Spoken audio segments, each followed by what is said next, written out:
So good evening friends, welcome to my channel the fundamentals. And जैसा कि मैंने notification के थ्रू आपको बताया था कि नेक्स्ट वीडियो जो है वो हम पार्टीशन ऑफ इंडिया के टाइम क्या क्या हुआ, क्या क्या सिचुएशन उस टाइम की थी और क्या क्या चैलेंजेस इंडिया ने फेस किए और कहाँ से घूम फिर कर जो है एक प्री इंडिपेंडेंट इंडिया का मैप देखने से शुरू करके हम देखेंगे कि मौजूदा इंडिया जो है वो कितने स्ट्रगल और कितनी चैलेंजेस के बाद जो है उसने मौजूदा इंडिया का जो आज का नक्शा है उस रूप को हासिल किया। तो स्टार्ट करते हैं पहली स्लाइड से।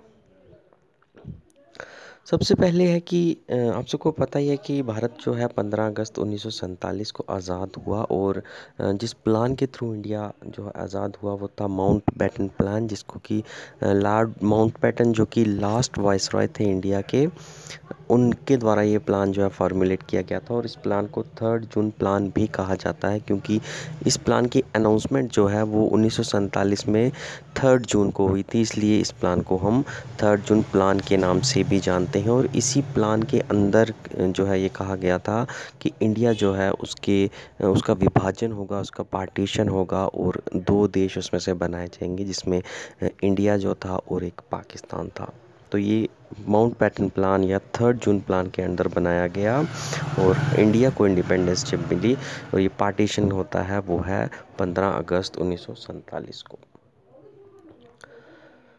तो ये देखिए, ये आपको शायद दिख रहा होगा कि नहीं, लेकिन ये 16 जून 1947 का जो है 16 अगस्त 1947 का जो है ये न्यूज़पेपर है द हिंदुस्तान टाइम में, जिसमें ये छपता है कि India independent and British rule ends in India. तो ये जो है काफ़ी एक यादगार लम्हा जो है इंडियन हिस्ट्री में है, जबकि सच में जो है ये अनाउंस किया गया था कि इंडिया जो है अब ब्रिटिश रूल से फ्री हो चुका है। एंड बहुत ही यादगार मोमेंट थी क्योंकि काफ़ी सारे हमारे रेवोल्यूशनरीज जो हैं उन्होंने इस आज़ादी के लिए, इस पल के आने के लिए जो है अपनी जान तक न्यौछावर कर दी थी। वो चाहे किसी भी धर्म से जो है ताल्लुकात रखते हों, तीनों ही धर्म जो हैं, इवन चारों ही धर्म जो के लोग ने इक्वली कंट्रीब्यूट किया इस दिन की मौजूदगी के लिए। लेकिन काफ़ी सारे लोग जो कि ऐसे थे जो कि इस दिन को शायद नहीं भी देख पाए, जो कि जिन्होंने शहादत हासिल की इस रेवोल्यूशन के दौरान। लेकिन फिर भी काफ़ी सारे जो हमारे रेवोल्यूशनरी थे वो जो कि इस दिन को देख पाए, और इन्हीं की बदौलत है कि आज हम एक फ्रीडम की सांस जो है अपनी कंट्री में ले रहे हैं। तो ये न्यूज़पेपर जो है सच में एक यादगार लम्हा था। तो ये था हमारा बिफोर इंडिपेंडेंस की, जब हिंदुस्तान आज़ाद नहीं था उससे पहले का जो हमारा नक्शा था। ये पूरा भारत होता था, जिसमें पाकिस्तान का एरिया भी अगर आप देखेंगे तो पाकिस्तान का एरिया भी इसमें इंक्लूड था, और बांग्लादेश का एरिया जो था ईस्ट बंगाल जिसे तब कहते थे वो भी इसमें इंक्लूड था। और इसमें आप देखेंगे कि सिंध का ये एरिया है जो कि बिल्कुल बॉम्बे गुजरात के साथ पड़ता था तब, और दूसरा यहाँ पर बंगाल का एरिया था जो कि ईस्ट बंगाल का एरिया था जो कि इस तरफ पड़ता था। और डिवीज़न जो है तकरीबन जो माउंट बैटन प्लान है उसमें 2 ही स्टेट्स की डिवीज़न का जिक्र किया गया है। वो है, एक तो बंगाल की डिवीज़न का जिक्र किया गया है।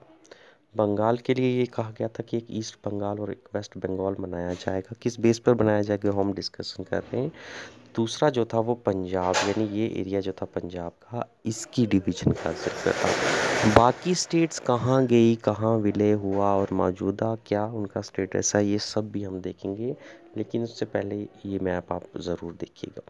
और ये मैप है आज़ादी के बाद का, यानी 15 अगस्त 1947 को इंडिया कैसा था। जब आप देखेंगे कि इंडिया जो है ये एरिया पाकिस्तान बन चुका था, वेस्ट पाकिस्तान बन चुका था, और ये एरिया जो है वो ईस्ट पाकिस्तान बन चुका था। ये एरिया आगे जाके बांग्लादेश बन गया है 1971 में। वो कैसे हुआ वो एक अलग स्टोरी है, लेकिन हम 15 अगस्त की बात कर रहे हैं कि पार्टीशन के टाइम इंडिया का मैप कुछ ऐसा दिख रहा था। ओके, इंडिया और पाकिस्तान का मैप ऐसा दिख रहा था। पार्टीशन के दौरान हुआ क्या क्या आप सब इससे रूबरू हैं। काफ़ी जो हैं हमारे बुज़ुर्ग आज भी ज़िंदा हैं जिन्होंने ये कहानियाँ अपनी आंखों से होते हुए देखी हैं, लेकिन हम शायद जो नई जनरेशन आई है वो इस कहानी को सुनती आ रही है, देखी ना भी होगी लेकिन इस कहानी को ज़रूर सुना होगा कि पार्टीशन के टाइम क्या क्या हुआ। पार्टीशन के टाइम बहुत सारा वायलेंस हुआ। पार्टीशन के टाइम कम्युनल राइट्स हुए, हिंदू और मुस्लिम और सरदार्स, ये इनके बीच में काफ़ी कम्युनल वायलेट हुए एंड किलिंग्स हुई। काफ़ी लोग इसमें मारे भी गए, रेप्स हुए, लड़कियों के रेप तक किए गए एंड और भी ब्रूटल एट्रोसिटीज़ जो हैं वो एक कम्युनिटी के लोगों ने दूसरी कम्युनिटी पर बरसाई। क्या था इसके बीच के रीज़न?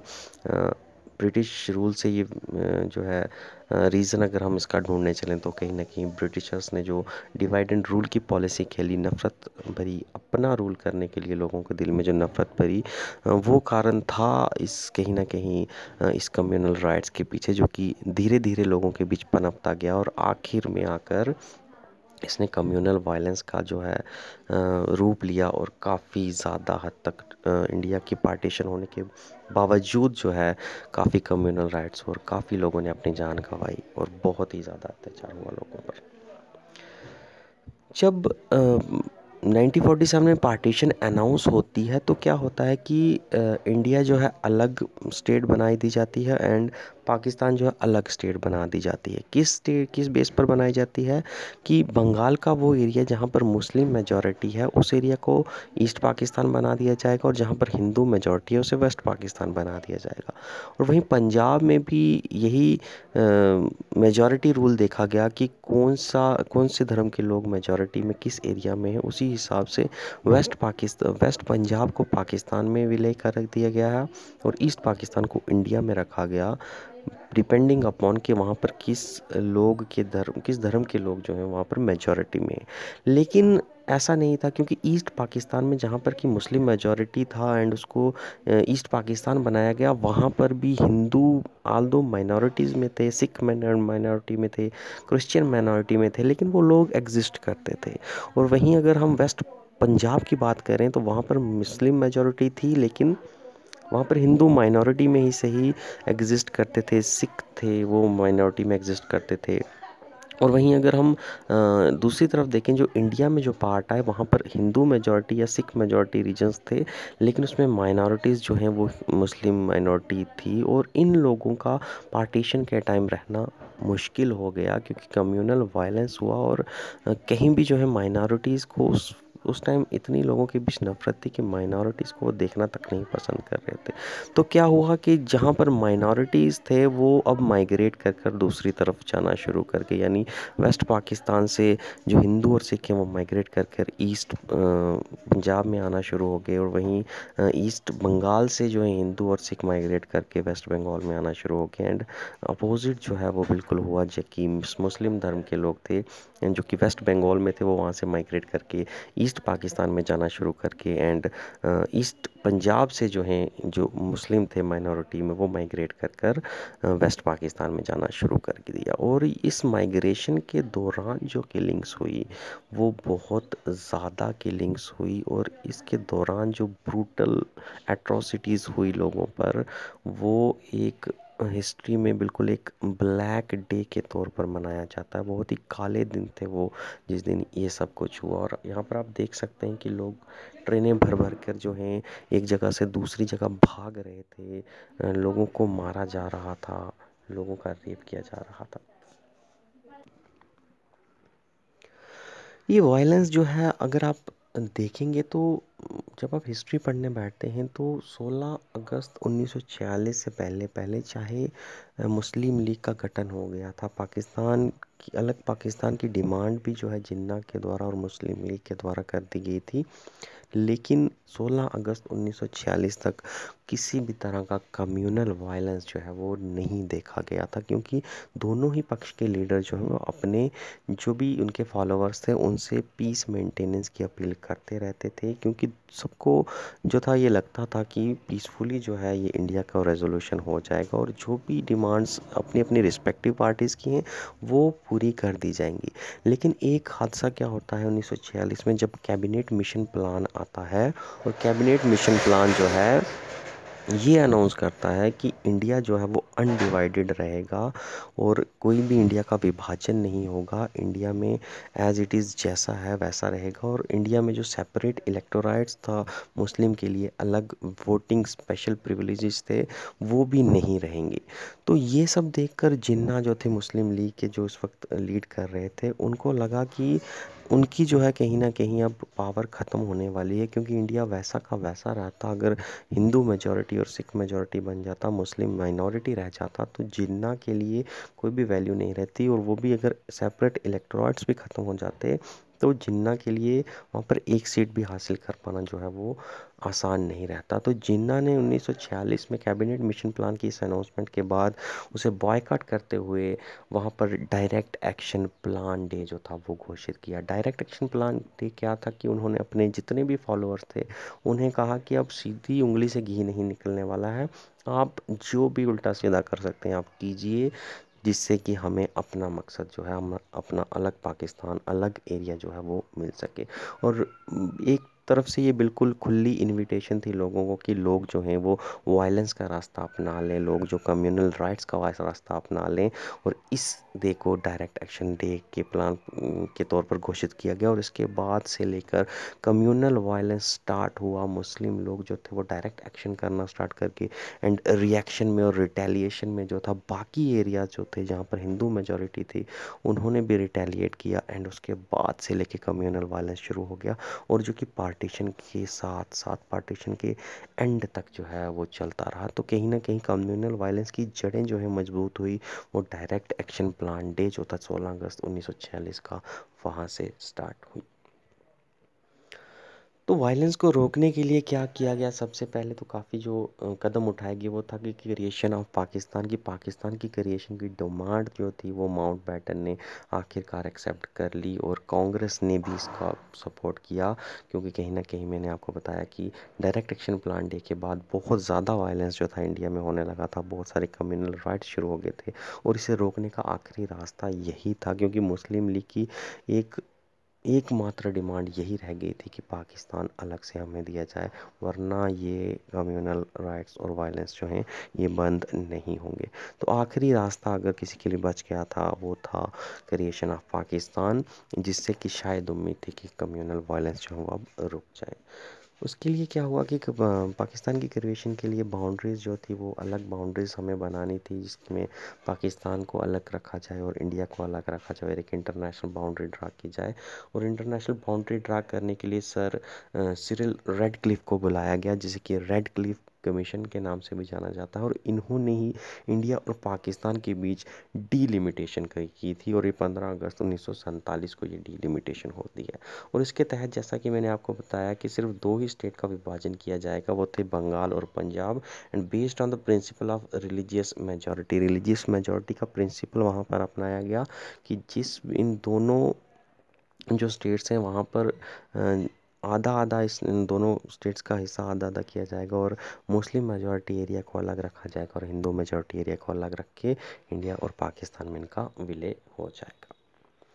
लेकिन क्या हुआ कि पार्टीशन तो हो गई, लेकिन पार्टीशन के वक्त जैसा कि मैंने बताया कि कहीं ना कहीं माइनॉरिटीज़ जो थी वो दूसरे एरिया में रह गई हैं कुछ। अब उनको डर था, उनको फियर था, उनके ऊपर एट्रोसिटीज़ भी हो रही थी उस टाइम, क्योंकि सोच लोगों की वैसी हो गई थी, नफ़रत लोगों के दिल में थी और वो लोग जो हैं वो माइग्रेट करना स्टार्ट हो गए और इन बिटवीन बहुत ज़्यादा वायलेंस होता है। और कॉन्सिक्वेंसेस क्या होते हैं कि brutal killings and rapes even during my partition. कि पार्टीशन हो गई है, पार्टीशन अनाउंस हो गया है, लेकिन स्टिल जो है लोग अभी वायलेंस का रास्ता नहीं छोड़ रहे।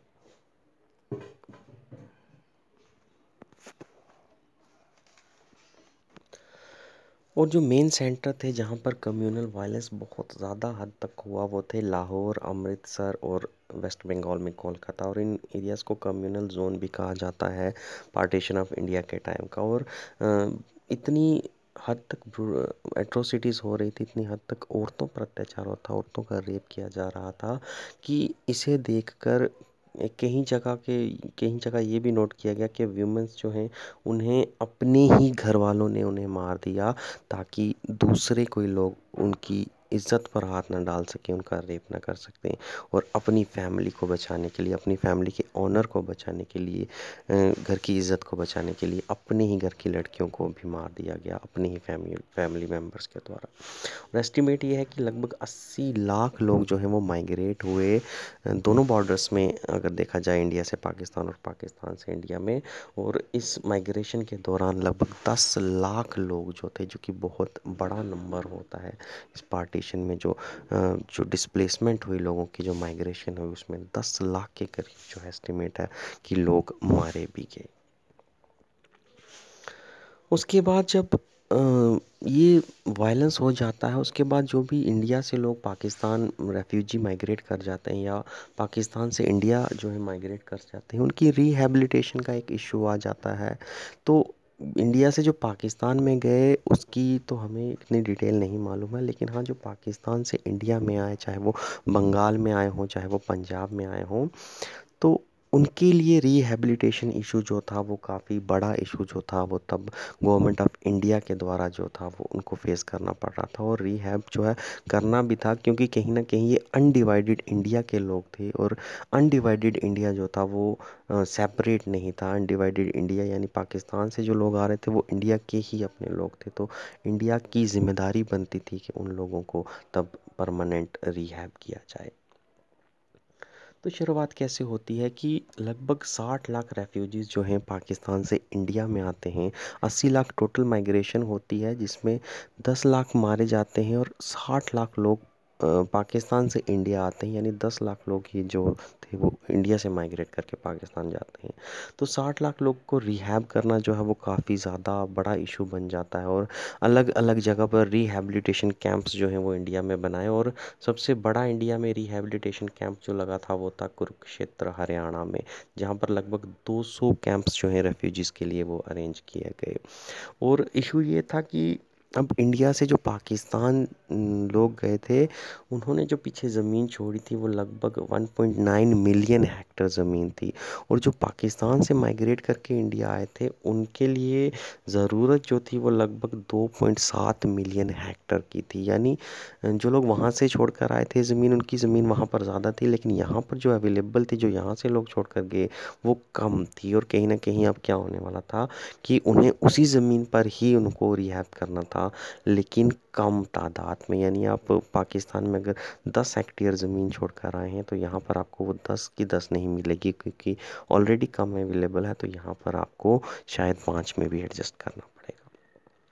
तो स्टार्टिंग हुई कि स्टार्टिंग में सबसे पहले सबको ही, जितने भी लोग वहाँ से आए थे, उन्हें 4 हेक्टेयर ज़मीन दी गई, इर्रिस्पेक्टिव कि उनके पास वहाँ चाहे 100 हेक्टेयर ज़मीन भी हुई होगी, उन्हें यहाँ पर बिल्कुल 4 हेक्टेयर की ज़मीन देगी, ताकि सबको जो है एकोमोडेट किया जा सके। और उस दौरान ये आइडिया लगाया जाता है कि इन्फ्लेशन जो है वो लगभग 25% थी। आज आप मौजूदा दौर में देखें तो जो इन्फ्लेशन टारगेटिंग आरबीआई की रहती है वो लगभग 4% के अराउंड रहती है, लगभग 2% अप डाउन रहता है। यानी 2% से 6% के बीच में मेंटेन रखनी है। और उस टाइम इन्फ्लेशन 25% थी। और आप आइडिया लगा सकते हैं कि महंगाई का स्तर जो है वो कहाँ तक रहा होगा। उसके बाद रिहैब सेक्रेटरीट बनाया गया जालंधर में, जो बनाया गया था, जो कि वहाँ से जो लोग आ रहे थे वो अपने क्लेम बताते थे कि हमारी उधर इतनी ज़मीन थी, हमारा इतना सोना था। तो उस क्लेम को वेरीफाई करने के लिए एक रिहैबिलिटेशन सेक्रेटरीट बनाया गया था, जो कि जालंधर में बनाया गया। और उसके जो डीजी थे वो थे सरदार त्रिलोक सिंह। तो सरदार त्रिलोक सिंह जो थे वो रिहैबिलिटेशन सेंटर के बिल्कुल डीजी रहे हैं। और रिहैबिलिटेशन जो पूरा, जो कि 1947 से स्टार्ट होता है और आखिरकार 1951 में जाकर ये रिहैबिलिटेशन प्रोग्राम जो है वो पूरा ख़त्म होता है। और जितने भी रेफ्यूजीज़ जो है माइग्रेट करके आए, उन्हें इंडिया के अंदर परमानेंट सेटल कर दिया जाता है। और उनके क्लेम्स जो हैं वो भी सुने जाते हैं और उनको भी रिजॉल्व किया जाता है। अब पाकिस्तान इंडिया में तो क्या क्या स्टेटें बाद में आई है पार्टीशन के बाद भी, वो तो हम आगे देखेंगे। लेकिन पाकिस्तान जो है ईस्ट पाकिस्तान और वेस्ट पाकिस्तान जो ने partition of plan Mountbatten plan के अंदर मिलता है, उसके अलावा पाकिस्तान में थोड़े और एरियाज़ जो हैं दो जोड़ते हैं। वो कौन कौन से थे? सबसे पहले तो सिंध जो है, यानी सिंध जो है, जैसा कि मैंने आपको बताया था कि गुजरात के ऊपर तब वो बॉम्बे का जो है हिस्सा होता था। सिंध जो है ये पाकिस्तान को जो है ज्वाइन कर लेता है, क्योंकि माउंटबेटन प्लान के अंदर ये भी था कि इंडिया और पाकिस्तान तो बनेगा, लेकिन जो बाकी स्टेट्स हैं अगर वो इंडिपेंडेंट रहना चाहती हैं या फिर वो किसी के भी साथ जाना चाहती हैं इन दोनों कंट्रीज़ के बीच में, उन्हें खुली इजाज़त थी। और उस खुली इजाज़त के अंदर सिंध जो है उसने पाकिस्तान को ज्वाइन किया। और दूसरा जो नॉर्थ वेस्टर्न फ्रंटियर प्रोविंस था, यानी नॉर्थ वेस्टर्न इंडिया का जो रीजन था, काफ़ी बड़ा रीजन, वहाँ पर लोग जो थे वो चाहे पाकिस्तान के फेवर में जाना चाहते थे, लोग वहाँ पर पाकिस्तान के फेवर में जाना चाहते थे, लेकिन वहाँ के जो मेन लीडर थे जिन्हें फ्रंटियर गांधी कहा जाता है, खान अब्दुल खान गाफर जी, वो बिल्कुल पाकिस्तान जाने के खिलाफ थे। इवन वो कि पार्टीशन ऑफ इंडिया के भी खिलाफ थे, लेकिन मेजॉरिटी ऑफ लोग क्योंकि पाकिस्तान के साथ जाना चाहते थे, तो नॉर्थ वेस्टर्न फ्रंटियर प्रोविंस को भी पाकिस्तान के साथ ही मर्ज किया गया। उसके बाद अब इंडिया में प्रिंसली स्टेट्स का इशू आता है कि इंडिया जो है अब परमानेंट सेटलमेंट तो इंडिया की हो गई है, लेकिन उससे पहले का ही इशू है कि प्रिंस जब ये प्लान अनाउंस होता है तो स्टेट्स जो हैं उनको तो एक इंडिया यूनियन बनाई जाती है, लेकिन वहाँ पर जो प्रिंसली स्टेट्स होती हैं उनका क्या होगा, ये एक बड़ा इशू रहता है। और उस टाइम आज़ादी के टाइम 565 प्रिंसली स्टेट्स जो थी, छोटी और बड़ी सारी मिलाकर, और ये लगभग इंडिया का 40% एरिया जो है वो कवर करती थी। तो ये बहुत ज़्यादा मात्रा में प्रिंसली स्टेट्स थी, और इनको अब इंडिया के साथ कैसे मर्ज करना है, ये एक बड़ी प्रॉब्लम थी उस टाइम की। तो ये जो इंडिया को मर्ज कर इंडिया की जो प्रिंसली स्टेट्स थे उन्हें मेन यूनियन के साथ मर्ज करने का काम जो है वो सरदार वल्लभ भाई पटेल को दिया गया, और इसी वजह से इन्हें आयरन मैन ऑफ इंडिया भी कहा जाता है। ओके। और इसके लिए एक स्टेट डिपार्टमेंट बनाया गया, और इस स्टेट डिपार्टमेंट के प्रेसिडेंट जो है ये सरदार वल्लभ भाई पटेल को बनाया गया, और वीपी मेनन को इस स्टेट डिपार्टमेंट का सेक्रेटरी बनाया गया। क्या हुआ कि जब इंडिया की पार्टीशन का जो अनाउंसमेंट होता है, तो प्रिंसली स्टेट्स ये सोचती हैं कि कहीं ना कहीं आज़ादी के बाद भी ब्रिटिश फोर्सेस जो हैं वो उनको एटोनॉमी देंगी और कहीं ना कहीं उन्हें सपोर्ट करती रहेंगी। लेकिन जैसे ये प्लान अनाउंस होता है तो पीएम जो होते हैं इंग्लैंड के क्लेमेंट एटली, वो ये अनाउंस कर देते हैं कि पार्टीशन के बाद किसी भी तरह का हमारा इंटरफेरेंस इंडिया में नहीं रहेगा, प्रिंसली स्टेट्स के मामले में भी कोई इंटरफेरेंस इनका नहीं रहेगा, और वो किसी तरह की सपोर्ट जो है इन्हें प्रोवाइड नहीं कर सकेंगे। तो इसके बाद सरदार वल्लभ भाई पटेल जो हैं ये एक प्लान बनाते हैं कि कैसे लुभाया जाए प्रिंसली स्टेट्स के महाराजा को, ताकि वो इंडिया के साथ आकर मर्ज करें। और इसके लिए सरदार वल्लभ भाई पटेल जो हैं ये काफ़ी सारी लंच पार्टीज़ जो हैं ऑर्गेनाइज करवाते हैं, जहाँ पर सारे प्रिंसेस जो होते हैं प्रिंसली स्टेट्स के उनको बुलाया जाता है, और उनके अंत की आगे ये प्रपोजल रखा जाता है कि आप भारत के साथ आकर विलय कीजिए, और भारत में ही आपका जो है बेहतर भविष्य है। और इसके बाद माउंटबेटन को भी सरदार वल्लभ भाई पटेल जो है कन्विंस करते हैं कि वो जो एक गैदरिंग है जिसमें सारे प्रिंसेस आए हैं, वहाँ पर वो इंडिया के फेवर में स्पीच करें कि आप इंडिया के साथ विलय करें। और माउंटबेटन बिल्कुल सरदार वल्लभ भाई पटेल के कहने पर 25 जुलाई 1947 को, यानी आज़ादी से पहले ही एक स्पीच देते हैं, जहाँ पर 565 प्रिंसली स्टेट्स के सारे महाराज वहाँ पर मौजूद होते हैं, और उनकी स्पीच से कन्विंस होकर, उनकी स्पीच से एश्योर होकर उसी दिन ही जो हैं मैक्सिमम मतलब ऑलमोस्ट सारे प्रिंसेस जो हैं वो इंडियन यूनियन के साथ एक्सीड होने के लिए राज़ी हो जाते हैं, सिर्फ 3 को छोड़कर। 3 कौन से राज्य थे? वो थे त्रावणकोर, जोधपुर और भोपाल। इनके महाराजा जो हैं ये एग्री नहीं होते, ये अभी वक्त मांगते हैं कि हमें वक्त चाहिए, अभी हम इस वक्त इंडिया के साथ मर्ज होने के लिए रेडी नहीं है। तो क्या होता है फिर इन 3 स्टेट्स का?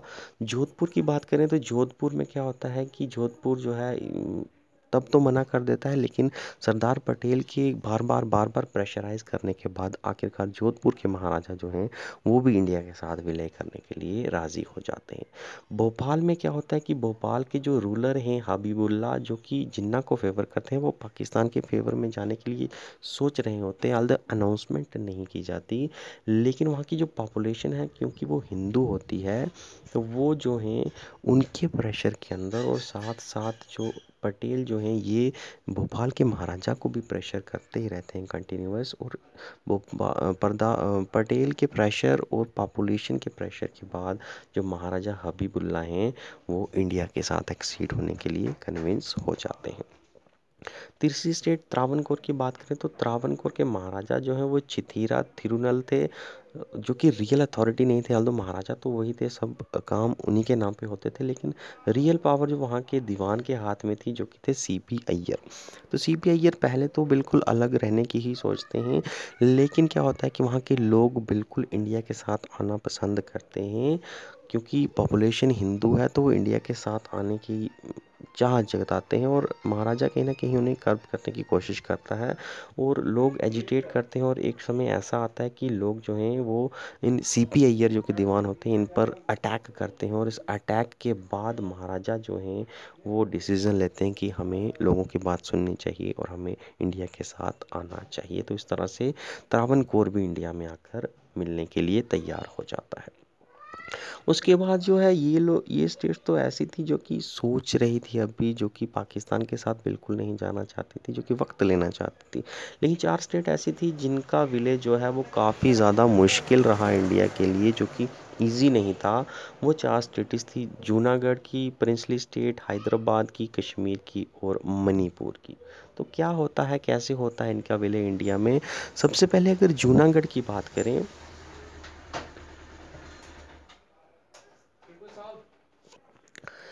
तो जूनागढ़ के जो नवाब थे जिनका नाम था मोहब्बत खान जी क्या करते हैं कि वो पाकिस्तान के साथ अपनी एक्सेशन जो है उसे अनाउंस कर देते हैं। लेकिन वहाँ पर भी सेम इशू होता है कि वहाँ पर के जो लोग थे वो मेजॉरिटी में हिंदूज थे और वो इंडिया के साथ जाना पसंद कर रहे थे। तो क्या होता है कि वहाँ के लोग जो हैं वो एक प्रोटेस्ट करते हैं और उस प्रोटेस्ट में एक मूवमेंट स्टार्ट होती है। उसमें अर्ज़ हुकूमत नाम से, जिसे प्रोविंशियल गवर्नमेंट कहा जाता है, वहाँ पर वो डिथ्रोन करते हैं वहाँ के महाराजा मोहब्बत खान को और वहाँ पर अपनी प्रोविंशियल गवर्नमेंट जो है उसे अनाउंस कर देते हैं। और दूसरी तरफ इस वायलेंस को देखते हुए वहाँ पर जो शाह नवाज़ भुट्टो नाम से एक आदमी होता है, जो कि पाकिस्तान के पीएम रह चुके जुल्फ़िकार अली भुट्टो के पापा हैं, वो क्या करते हैं शाहनवाज़ भुट्टो जी, वो इंडिया को इनवाइट करते हैं कि आप प्लीज़ इंटरवीन कीजिए इस मसले में और कहीं आके इस मसले का हल निकालिए। और उनकी रिक्वेस्ट पर फिर इंडियन ट्रूप्स जो हैं वो वहाँ पर जाते हैं और वहाँ पर कोई झगड़ा नहीं होता है, वहाँ पर प्लेबिसाइट करवाया जाता है, रेफरेंडम करवाया जाता है।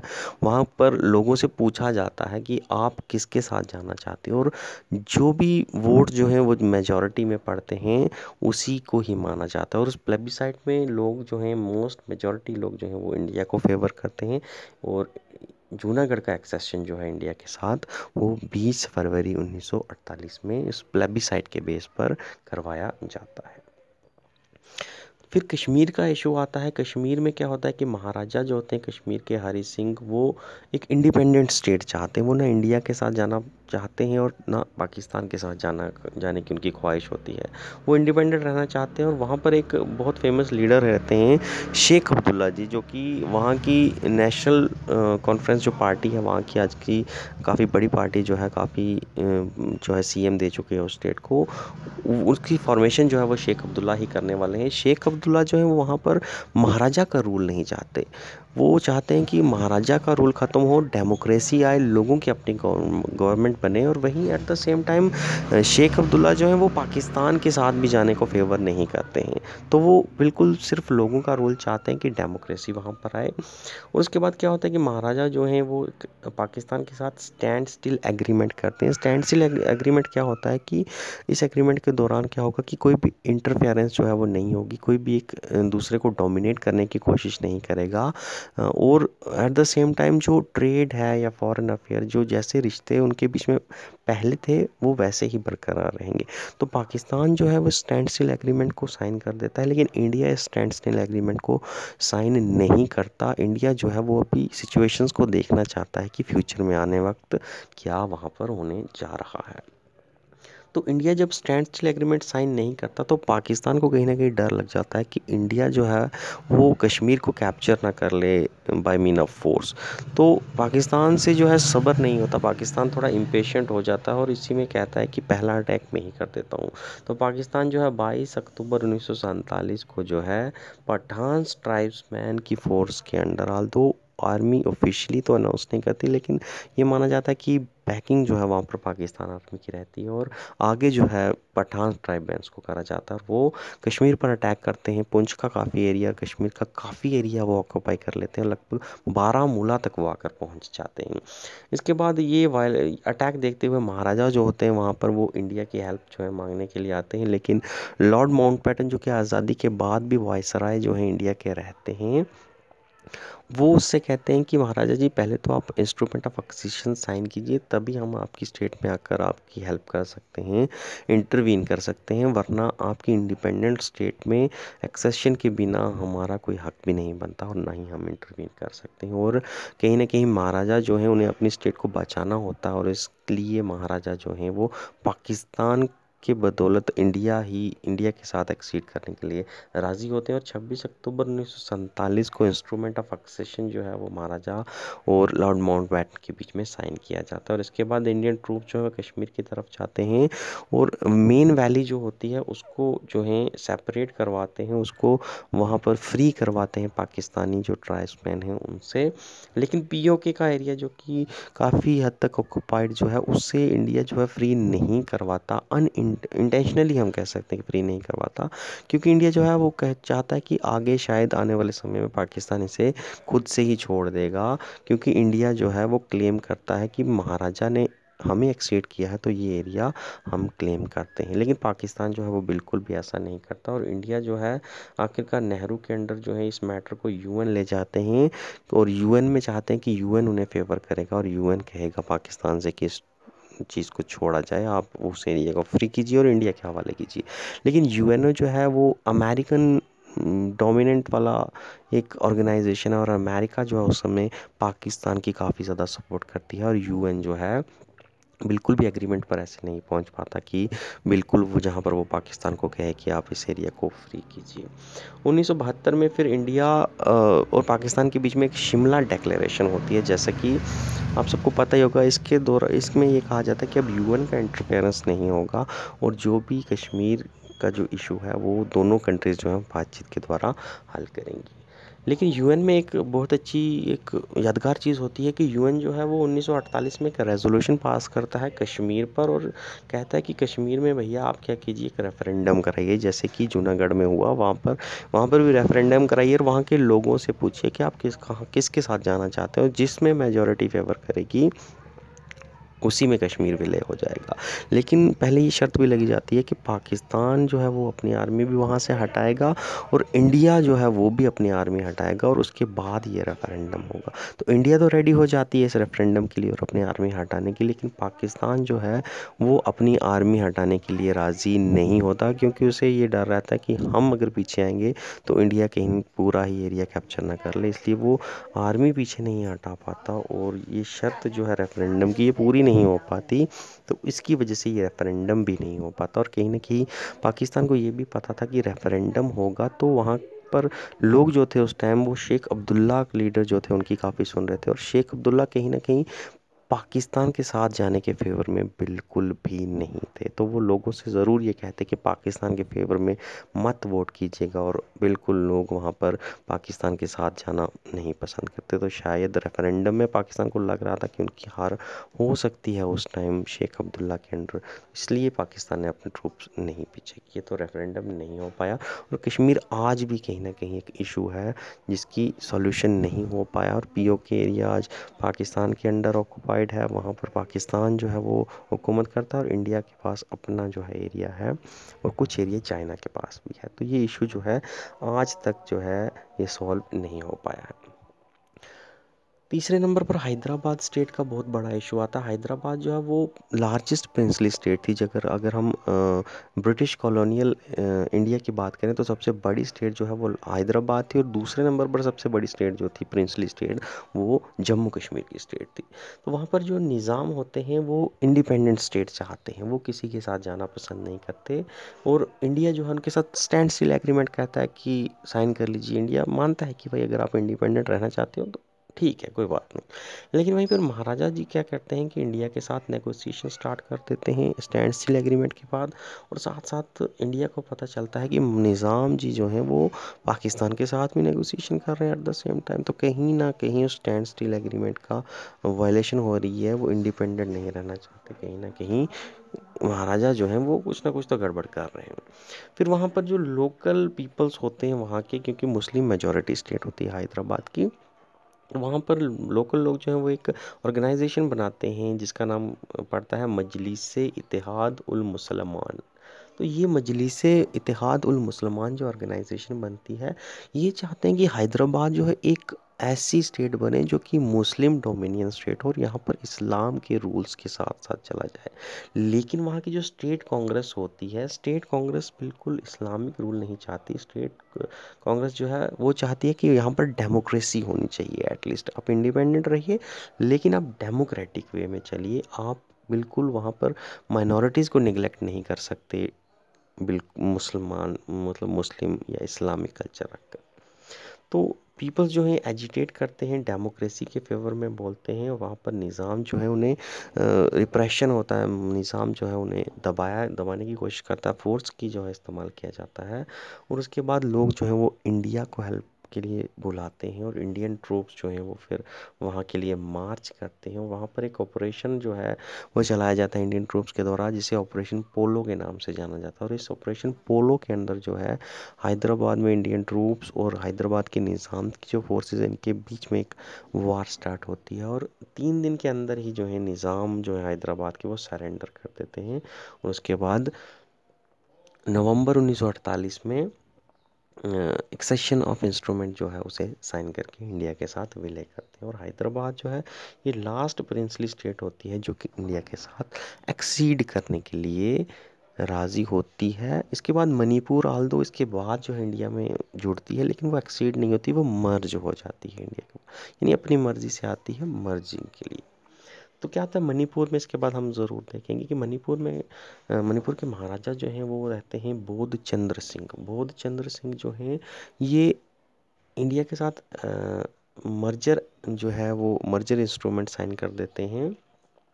और उन सिर्फ इंडिया से इतनी इंश्योरेंस मांगते हैं कि आप हमें सिर्फ इंटरनल एटोनमी दीजिएगा, बाहर की जो एक्सटर्नल अफेयर्स हैं वो आप देखिए स्टेट के, लेकिन इंटरनल एटोनमी आप अगर हमें दें तो हम आपके साथ मर्ज करने के लिए तैयार हैं।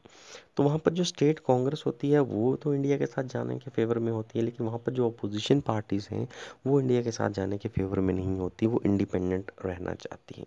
और इसके बाद क्या होता है कि सितंबर 1949 में वहाँ पर जो महाराजा हैं वो एक मर्जर एग्रीमेंट साइन करते हैं इंडिया के साथ, बिना वहाँ की लेजिस्लेटिव असेंबली को कंसल्ट किए बिना ही, यानी अपोजिशन पार्टीज़ को बिल्कुल कंसल्ट नहीं करते, और इंडिया के साथ मर्जर इंस्ट्रूमेंट साइन कर देते हैं।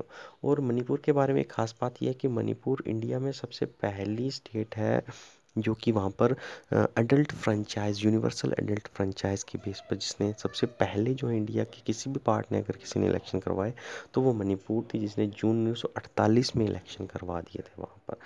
और बाकी इंडिया में जो है इलेक्शन 1951 में स्टार्ट होते हैं, आप सबको पता ही होगा। इन सब के बाद क्या होता है कि जो भी रूलर्स जो हैं जिन प्रिंसली स्टेट जो कि या तो मर्जी से आ गए हैं या फिर उनसे किसी वार के थ्रू या फाइट के बाद जो है या प्रोटेस्ट के बाद जिनसे मर्ज करवाया गया इंडिया के साथ, तो उन सब रूलर्स को जो है प्रिविलेज दी जाती है। तो जितने भी रूलर इंडिया के साथ एक्सीड करते हैं उन्हें बिल्कुल रिस्पेक्टेड प्रिविलेजेस दी जाती हैं, उन्हें टाइटल राइट्स दिए जाते हैं कि वो अपने नाम के साथ जितने भी टाइटल रखना चाहते हैं वो रख सकते हैं, महाराजा, दीवान, वट।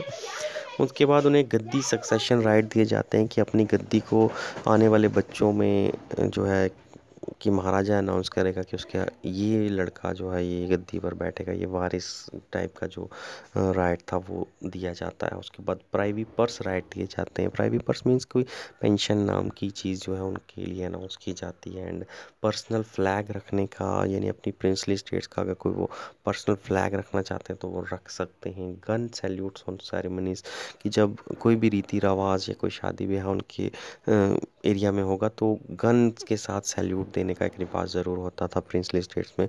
ये राइट भी रिटेन रखा गया, यानी किसी तरह से दबाया नहीं गया। प्रिंसली जो रूलर्स थे उन्हें उनके प्रिविलेजेस दिए गए, बस उन्हें ये कहा गया कि आप इंडियन यूनियन के अंदर रहिए।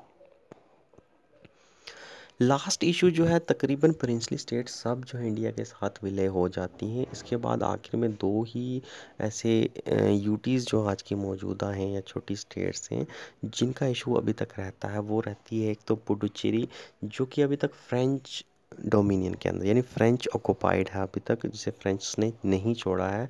दूसरा है गोवा और दमन एंड दीव, जो कि अभी भी पुर्तगीज़ कंट्रोल के अंदर है। तो ये दो स्टेट्स जो हैं ये अभी भी मुद्दा बनी रहती हैं इंडिया के लिए कि इन्हें कैसे लिबरेट करवाया जाए, क्योंकि ये इंडिया के साथ जुड़ी हैं। और ऐसा नहीं है कि इंडिया के एक कोने में बिल्कुल छोटे से एरिया पे आज भी यूरोपियंस या किसी भी बाहर की पावर का कब्जा होगा। तो पुडुचेरी में क्या होता है कि पुडुचेरी में जो है इंडिया जो है फ्रेंच के साथ नेगोशिएशन स्टार्ट करता है। बातचीत की जाती है कि बातचीत के ज़रिए मुद्दे को सुलझाया जाए। और फ्रेंच जो हैं ये बिल्कुल बातचीत के ज़रिए ही इंडिया को 1954 में इंडिया को जो है हैंड ओवर कर देते हैं पुडुचेरी, बिना किसी लड़ाई के, बिना किसी रेस्ट्रेन के। बात आती है जब गोवा की, तो गोवा में पोर्चुगीज़ जो है वो गोवा और दमन एंड दीव को ऐसे नहीं देना चाहते। वो बिल्कुल साफ मना कर देते हैं इंडिया को कि हम ये आपको नहीं देने वाले हैं। और कहीं ना कहीं गो पोर्चुगीज़ जो हैं वो नाटो के भी मेंबर हैं, नाटो के एलाई हैं, और नाटो की पूरी फोर्स उसे बैक करती है कि अगर आने वाले टाइम में कुछ होगा तो हम आपको बैकिंग देने के लिए तैयार हैं। इंडिया भी जो है पीसफुल रेजोल्यूशन चाहती है। इंडिया नहीं चाहती कि इनके साथ कोई वॉर वगैरह की जाए, तो इंडिया बातचीत करती रहती है, करती रहती है।